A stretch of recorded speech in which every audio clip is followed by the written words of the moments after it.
Barcelone PSG, suspense et spéculation autour de la composition de l'équipe de Xavi. Kylian Mbappé, l'heure de la rédemption contre le Barça. La course au talent, José Melro, le nouveau diamant du FC Barcelone. Avant de commencer, si c'est la première fois que tu passes ici, je t'invite donc à t'abonner, ça prend 2 secondes et ça fait plaisir, merci beaucoup à toi. Mbappé et le PSG ont rendez-vous avec l'histoire mardi soir face au Barça, en quart de finale retour de la Ligue des Champions. Après son match raté à l'aller, le Bondinois sait qu'il sera très attendu. Kylian Mbappé, un mauvais match et des questions. Les temps ne sont pas trop bons pour Kylian Mbappé ces derniers jours. Depuis l'annonce de son départ du PSG, l'attaquant de 25 ans n'est plus le même et n'a visiblement plus le même statut. Il alterne désormais entre être titulaire et remplaçant, ne disputant plus les 90 minutes d'une rencontre comme par le passé.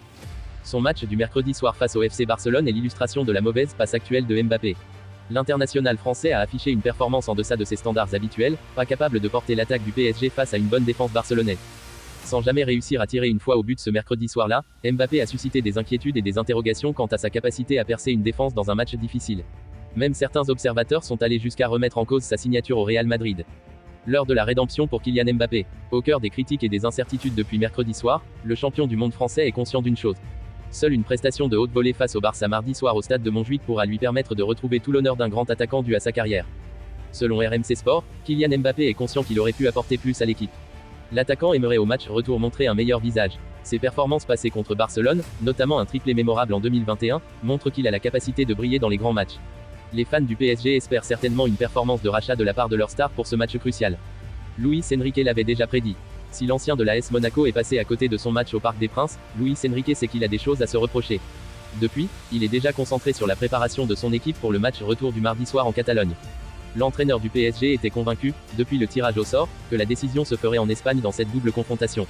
Pendant ce temps, au sein du vestiaire, ils sont convaincus de leur capacité à renverser la tendance. Le suspense monte à mesure que le grand jour approche, et les spéculations sur la composition de l'équipe du FC Barcelone pour le quart de finale retour de la Ligue des Champions contre le Paris Saint-Germain atteignent leur paroxysme.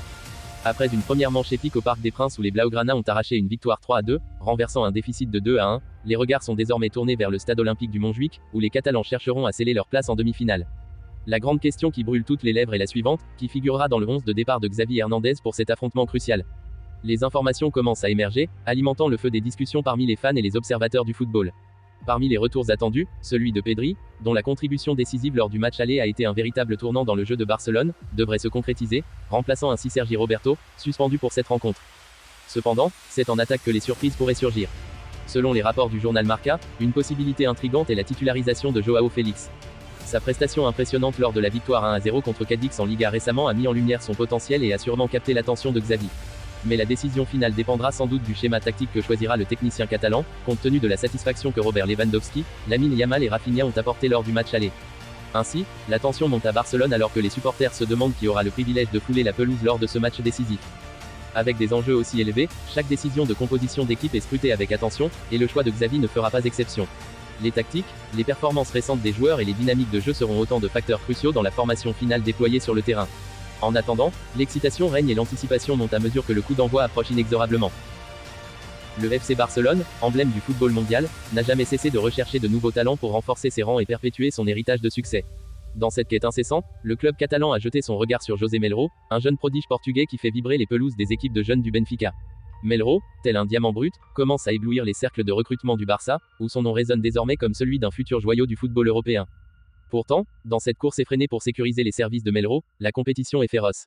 Lille, club français ambitieux, voit en lui le digne successeur de Jonathan David, leur principal atout offensif. Bruges et Copenhague, clubs européens respectés, ont également manifesté un vif intérêt pour le joueur, séduit par sa polyvalence et son potentiel de développement remarquable.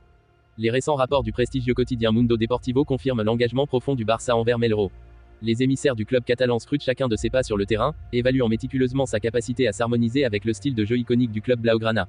De plus, l'éventualité d'une promotion de l'équipe réserve du Barça en deuxième division ajouterait une nouvelle dimension à leur projet de recrutement, rendant l'arrivée de Melro encore plus alléchante. La polyvalence de Melro est indéniablement l'une de ses principales vertus. Son habileté à évoluer sur les flancs de l'attaque ou en position plus axiale offre une multitude d'options tactiques à son futur club. Ses statistiques avec les moins de 23 ans du Benfica sont à couper le souffle, avec 13 réalisations et 2 passes décisives en 38 apparitions, témoignant ainsi de son potentiel à illuminer la scène européenne de son talent éclatant. Dans cette toile complexe du marché des transferts, la bataille pour s'assurer les services de José Melro s'annonce comme un affrontement d'envergure, teinté de stratégie et de détermination.